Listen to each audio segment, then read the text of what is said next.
Abrimos esta columna de hoy con día 296, movilización social ascendente, porque hoy vamos a hablar de la movilización universitaria, de lo que significa la universidad pública en nuestro país, de la discusión de fondo que se encuentra en este proceso, y decidimos abrir con este clásico de Mercedes Sosa, Me gustan los estudiantes. Ayer nosotros hablamos en esta misma columna sobre el aprovechamiento destructivo de cierta actitud negativa que está en nuestro ser de creer que somos peores de lo que somos. Hicimos un repaso de todas las cosas buenas que tenía la Argentina y una de ellas, sobre la que vamos a profundizar hoy, es la educación pública. Vamos a hacer un raconto de esta historia que comienza en La Plata, en la provincia de Buenos Aires, con el hijo de un carpintero y de una modista que estudia medicina.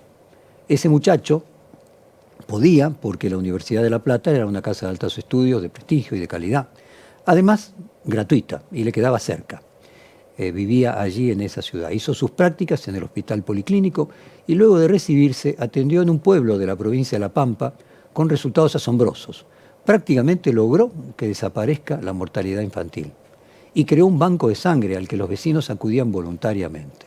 Luego continuó capacitándose en Estados Unidos, creó un método revolucionario para curar la arteriosclerosis coronaria, es decir, la patología que resulta cuando la acumulación de grasa o colesterol tapa las arterias, y creo que ya todos imaginan que estamos hablando del doctor René Favaloro y del bypass. En este país se puede ser hijo de una modista y de un carpintero y revolucionar la medicina mundial. Podemos hablar de enormes talentos individuales del doctor Favaloro, que nadie discute, pero podemos buscar en su biografía y rastrear los hechos que quedaron impregnados en su mente y que lo hicieron tan genial. Pero lo que no podemos es desconocer que para que existiese el bypass en todo el mundo, hubo una universidad pública argentina, hubo un presupuesto destinado a sostenerla y hubo una sociedad que pagó sus impuestos y estuvo de acuerdo en que la universidad reciba una partida estatal para que el hijo de una modista y de un carpintero sea médico. Probablemente este sentimiento de movilidad social ascendente que está construido en miles de historias como estas, más o menos famosas, sea lo que produjo la inmensa movilización universitaria en abril y lo que genere una convocatoria también multitudinaria el día de hoy. La comunidad universitaria, pero también gran parte de la sociedad, lo que está defendiendo, por haber nacido en una clase social determinada, no sea necesariamente una condena. Vamos a hacer un raconto de cómo llegamos a tener este sistema universitario gratuito y luego analizaremos en qué situación queda si se produce el veto del presidente Milei y el gobierno continúa con su plan de ajuste. Vamos a comenzar por el principio de todo, por el gran Domingo Faustino Sarmiento, creador del sistema público escolar. Sarmiento primero como presidente y luego, como él decía, el cargo más importante que tuvo era director general del Consejo Nacional de Educación bajo el gobierno de Julio Argentino Roca, casualmente tomado como ejemplo por Milei, que hace exactamente lo opuesto a lo que hacía Roca en este sentido, en la creación de un Estado sólido y fuerte, y impulsó la educación básica pública y laica para toda la población. Probablemente esta política concentrada en la ley 1420, la ley Laínez, sea la que dio la primera condición de posibilidad para los altos niveles de educación que históricamente tuvo el pueblo argentino. La ley Laínez era periodista, además de eso. Yo tengo el privilegio de en la Academia Nacional de Periodismo ocupar la silla que lleva su nombre. Un sistema básico escolar laico que en pocos años alcanzó casi a la totalidad de los alumnos del país y volvió al analfabetismo una cifra marginal, cuando en muchos países europeos el analfabetismo era el 20 y el 30%, como por ejemplo en nuestra madre patria, hasta mediados del siglo pasado. Además, una educación básica para todos, sean hijos de obreros o terratenientes, es la condición de posibilidad para un sistema universitario público y gratuito al que verdaderamente puedan acceder todos los sectores sociales. La primera universidad argentina es anterior a la Argentina, es la Universidad de Córdoba, fundada en los tiempos de la colonia por los jesuitas. Recordemos siempre que nuestro Papa es jesuita. Esta casa de estudios, creada en 1623, impartía básicamente la educación religiosa y luego, en 1821, se creó la Universidad de Buenos Aires, la UBA. Y recién en 1890, la universidad que hizo a Favaloro médico, la Universidad de La Plata. Sin embargo, estas universidades nacionales solo accedían en aquellos momentos los hijos de la alta sociedad. La matrícula entre las tres casas de altos estudios de la Argentina en aquel momento era solo 14.000 estudiantes en todo el país. Con la llegada del gobierno radical de Hipólito Yrigoyen, o sea, saltamos de Sarmiento y Roca a Yrigoyen, las clases medias empezaron a tener aspiraciones que sus hijos puedan estudiar y ser profesionales. Estas fueron en parte las condiciones de posibilidad de la reforma universitaria. Vamos a escuchar dos fragmentos que explican este proceso. La reforma universitaria de 1918. Escuchémosla. General. Es interesante que el proceso de reforma empezó por los estudiantes, no por los expertos en educación o por los funcionarios que llevaban adelante la tarea de administrar el sistema educativo. Escuchemos ahora esta segunda parte de la reforma universitaria de la gloriosa generación del 18. Estudiantes universitarios reunidos en 1918 en Córdoba fue el encargado de dar la primera forma orgánica a una serie de propuestas e ideas audaces para la época: asistencia libre, periodicidad de las cátedras, concursos para designar docentes, cogobierno, democracia de la universidad, gratuidad de los estudios, autonomía de la Casa de Altos Estudios, son algunos de los principios sostenidos por aquella juventud que ya no pide, exige se le reconozca el derecho a pensar por su propia cuenta. Atraso espiritual. Hermosa frase para catalogar aquello que sucedía en 1918 y puede volver a suceder hoy. Gracias a esa reforma universitaria y al gobierno radical, nacional y popular, entraron los hijos de la clase media a la universidad. Recién con el peronismo llegó la clase obrera a las facultades. Vamos a escuchar ahora a Perón hablando sobre la gratuidad en la universidad que recién se instaló a partir del primer gobierno de Perón. Allí Perón dice: la universidad se llenó de hijos de obreros. La conquista más grande fue que allí la universidad se llenó de hijos de obreros, donde antes estaba solamente admitido el oligarca, porque la forma de llevar al oligarca es poner altos aranceles, entonces solamente puede ir el que los paga. Nosotros suprimimos todos los aranceles. Para la universidad no había ni derechos de exámenes ni nada, era gratis, totalmente gratis, el Estado pagaba eso. De manera que tanto el pobre como el rico podía ir.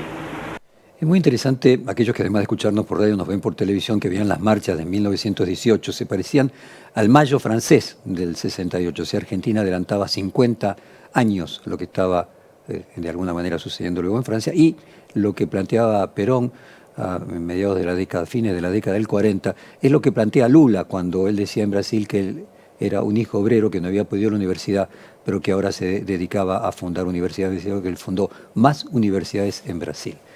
Luego, otra de las características fundamentales de la formación universitaria argentina es la investigación. En las universidades públicas se forman miles de becarios que forman parte de equipos de investigación y producen conocimiento. Esta realidad materializada en lo que se llama CONICET, por ejemplo, pero también en el Departamento de Investigación de varias universidades, fue impulsada por gobiernos y por profesionales destacados. Vamos a escuchar al primer premio Nobel argentino de Ciencias. Ayer pusimos los 5 premios Nobel que tenemos, 3 de ellos de Ciencia y los otros 2 premios Nobel de la Paz. Vamos a escuchar al primer premio Nobel de Ciencia, Bernardo Hussein, primer premio Nobel además de Medicina, siendo el primer presidente del CONICET hace más de 60 años. Esto es de 1960, y Bernardo Hussein diciendo: sin investigación científica y técnica, ningún país moderno puede sobrevivir. Sin investigación científica y técnica, ningún país moderno puede sobrevivir. Se estanca y se atrasa. Nosotros tenemos que desarrollarla rápidamente. El Consejo ha funcionado solo 2 años, pero tendrá que expandir progresivamente su acción durante los años venideros. El problema principal es formar investigadores originales, capaces de encontrar verdades nuevas, aún no conocidas y que tendrán consecuencias, no simples repetidores eruditos.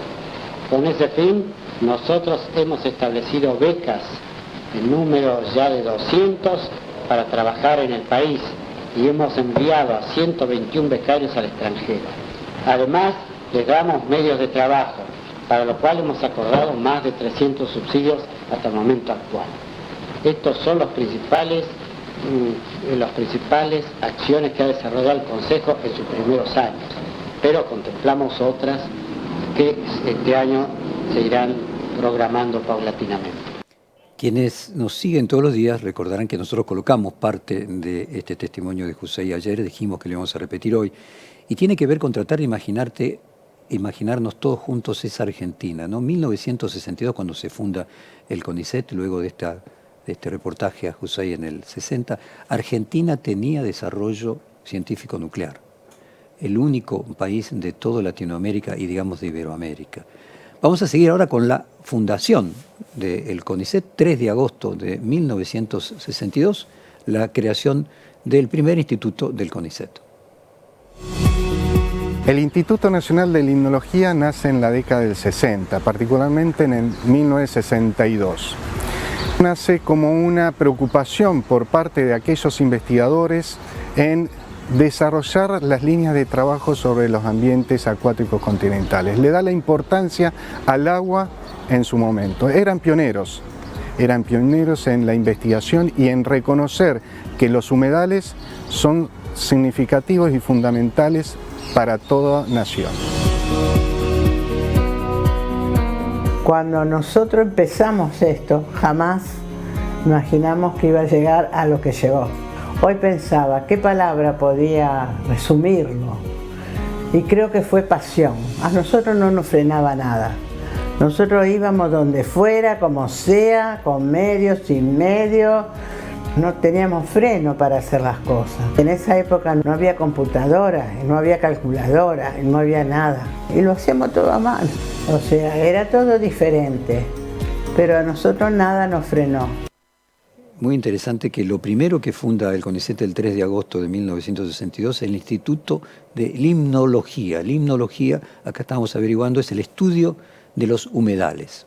Ahora escuchemos a otro premio Nobel hablando con estudiantes de la Facultad de Ciencias Exactas de la Universidad de Buenos Aires sobre la necesaria curiosidad de un investigador. Este discurso que da César Milstein, ya premio Nobel, cuando vuelve a la Argentina, es en el aula magna de medicina. Podríamos decir que era un discurso fundante, y yo le recomiendo a todos los padres que busquen en internet y lean este discurso y se lo lean a sus hijos completos. Nosotros, por el espacio que tiene un programa de radio y televisión, solamente vamos a colocar algunos fragmentos de El motor de la ciencia es la curiosidad. Escuchémoslo. Ustedes son o fueron estudiantes y como yo en más de una oportunidad habrán sentido que tener que aprender un tema u otro es tedioso y aburrido. Y ello es así, porque nuestro aprendizaje, si bien en cierta forma es un descubrimiento, no involucra ninguna aventura. Lo que sí fue una aventura es la que vivieron quienes contribuyeron a llenar los libros que hay que estudiar para pasar los exámenes. El motor de la ciencia es la curiosidad, la pregunta constante. ¿Y eso cómo es? ¿En qué consiste? ¿Cómo funciona? Y lo más fascinante es que cada respuesta trae consigo nuevas preguntas. En eso los científicos le llevamos las ventajas a los exploradores. Cuando creemos haber llegado a la meta anhelada, nos damos cuenta que lo más interesante es que hemos planteado nuevos problemas para explorar. Era en el aula magna de Ciencias Exactas. Allí el sabio científico comparaba al científico con el niño y decía que la curiosidad es el motor de la ciencia, la curiosidad que tiene el niño que pregunta siempre por qué. Y es interesante porque también el motor del periodismo es la curiosidad, no quedarse con la explicación que nos dan, indagar, tratar de entender cómo funcionan las cosas y por qué, y qué sucedió en realidad en relación con tal o cual acontecimiento. A los científicos del CONICET, nuestro presidente le dice ñoquicet, por ñoquis, y a los periodistas nos dice ensobrados. Evidentemente, a este gobierno la curiosidad no le hace mucha gracia, y toda ciencia se basa en la crítica.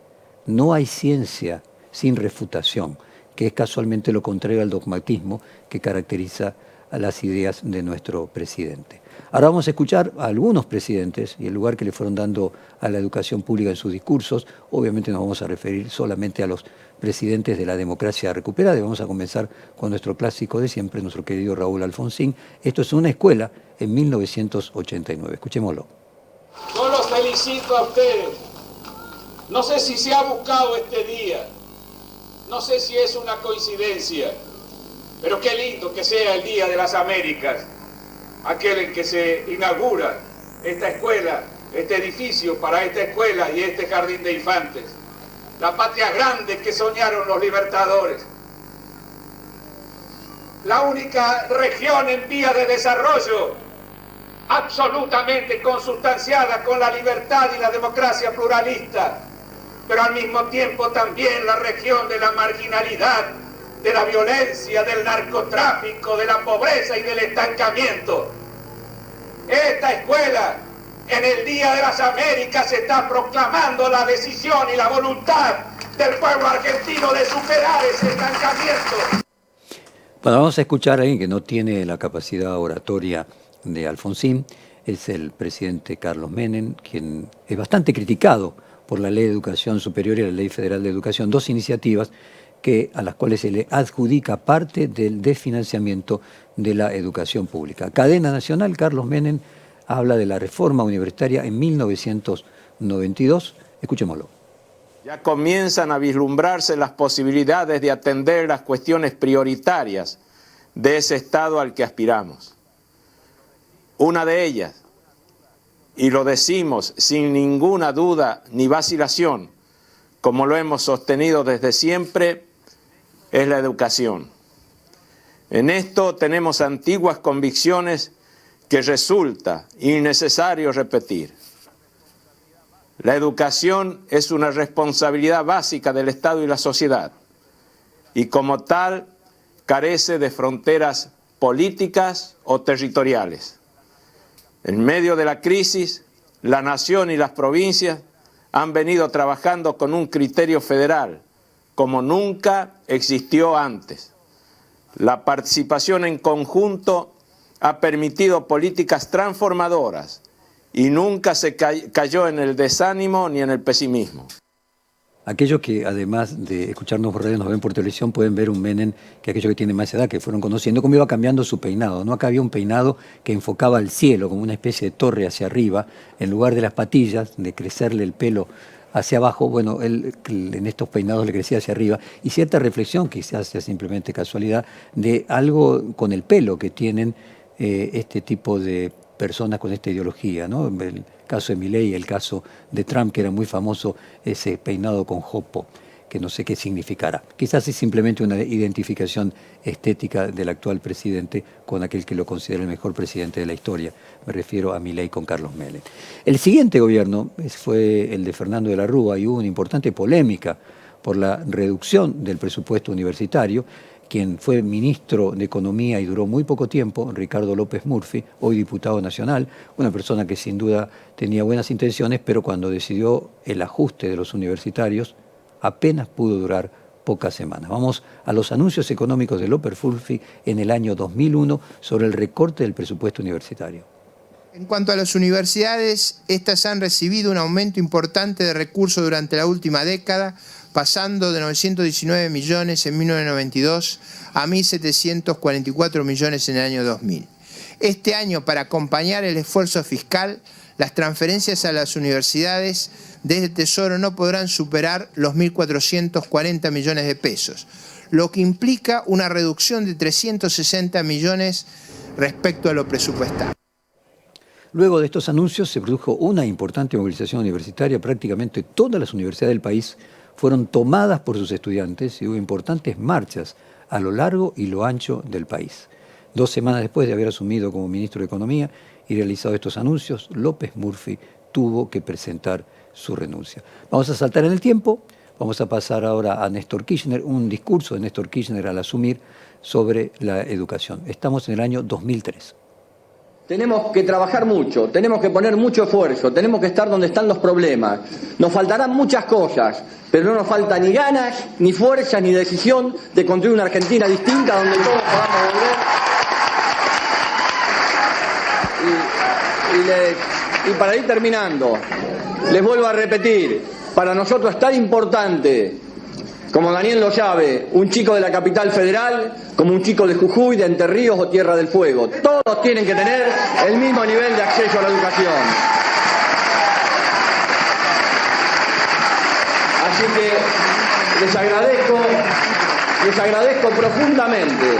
Pongamos mucha fuerza, pongamos mucho coraje, demostremos que se puede hacer una Argentina distinta, demostremos que se puede hacer un país con convicciones y demostremos que se pueden respetar las ideas que se tienen cuando se llega al gobierno, colaborando, cooperando entre todos. Solo es imposible, pero sé que entre todos otro país, aunque a algunos no les guste, se viene.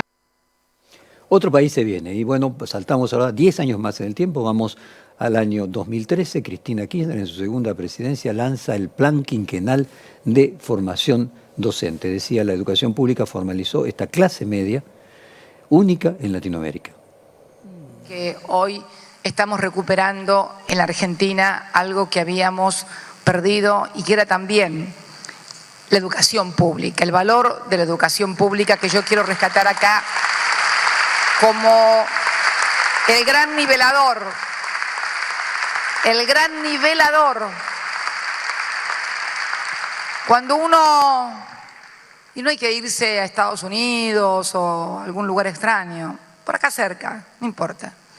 Por acá cerca, cuando uno escucha a estudiantes de la universidad decir que van a tener que hipotecar prácticamente sus vidas para obtener un título universitario, cuando vemos el acceso libre y gratuito a nuestras universidades, a nuestras escuelas, más todos los instrumentos y elementos que se le da a todos nuestros chicos, porque fue la educación pública la que formalizó la existencia de esta increíble capa de clase media única en América Latina.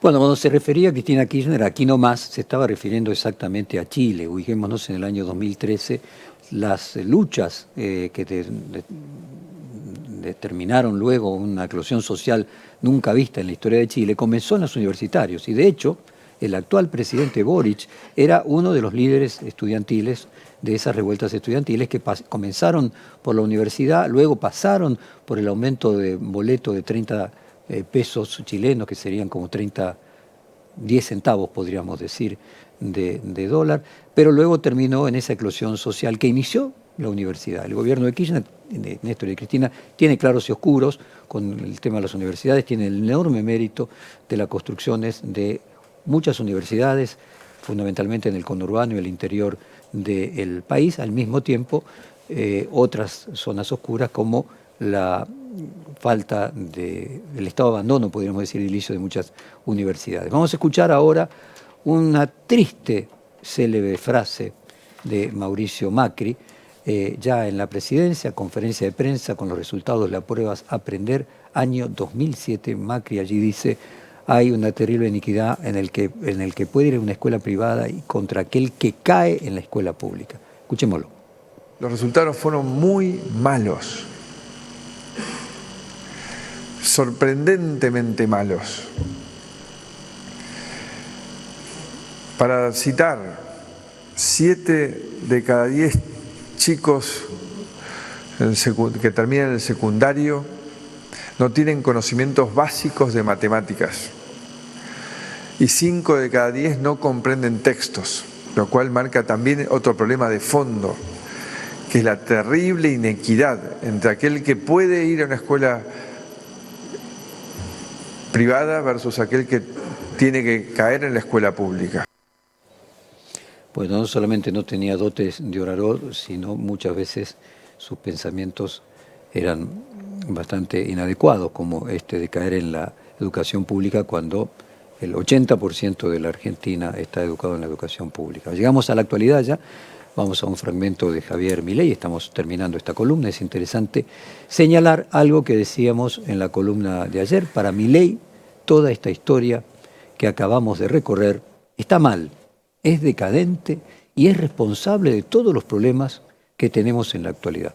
Vamos a escuchar este fragmento que fue el 26 de marzo de este año, Javier Milei, ya presidente, en el Foro Internacional del Instituto Argentino de Finanzas, dice: la educación pública ha hecho muchísimo daño lavando el cerebro de la gente. Escuchémoslo con atención. La educación pública, porque toda es pública, puede ser de gestión privada o de gestión estatal, ha hecho muchísimo daño lavando el cerebro de la gente y llevando a la lectura de autores que verdaderamente han sido verdaderamente nefastos para la historia de la humanidad, y en especial para Argentina. Digo, yo siempre hago el chiste que si ustedes van a la Universidad de Buenos Aires, a la Facultad de Ciencias Económicas, y le preguntan quién es Ludwig von Mises, le van a decir que es el 9 de Holanda. Digo, y para otros es el mejor economista de todos los tiempos junto a Murray Newton Rothbard. Me subleva, debo confesarlo, me subleva, es impresionante. Primero, von Mises no es conocido prácticamente en ninguna universidad básica, puede ser de posgrado, pero casualmente se trata de un economista que no tiene una relevancia, no es estudiado entre los economistas, los 10 economistas más importantes de la historia de la economía. Pero luego decir que la educación pública le ha hecho mucho daño a la Argentina lavando la cabeza de la gente realmente es imperdonable.